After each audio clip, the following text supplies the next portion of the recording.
Welcome to our channel. Today we how to authenticate on Coinbase using 2FA step by step clearly.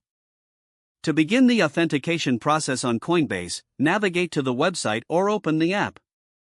If you already have an account, select the sign in option. Enter your email address associated with your Coinbase account.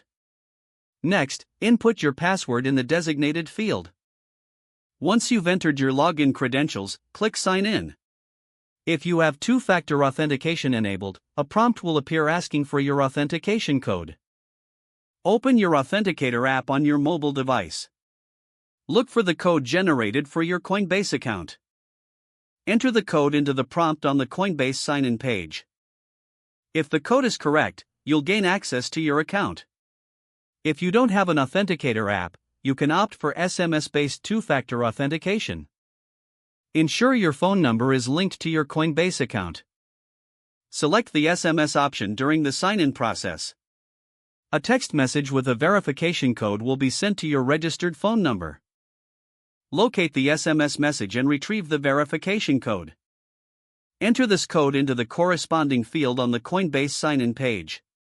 If the code is valid, you will successfully log into your account. In case you encounter issues, check if the time on your Authenticator app is in sync with your device. If you're still having trouble, consider resetting your two-factor authentication settings. For additional security, consider enabling backup codes provided by Coinbase. Store these codes in a safe place in case you lose access to your Authenticator app. Once authenticated, you can explore your Coinbase account securely.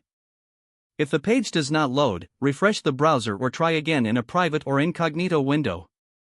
Make sure you are using the correct email address, then retype it carefully to avoid small typos. If your password is not accepted, use the reset option and create a new strong password you can remember. Check your spam folder for verification or security emails, then complete any requested confirmation steps. Enable two-factor authentication if available to improve account security and reduce unauthorized access risk. After signing in, review your profile details so your contact information and settings are accurate and current. If you see an error message, note it down and try again after restarting your device and internet connection. Don't forget to like this video and subscribe to our channel for more step-by-step tech guides.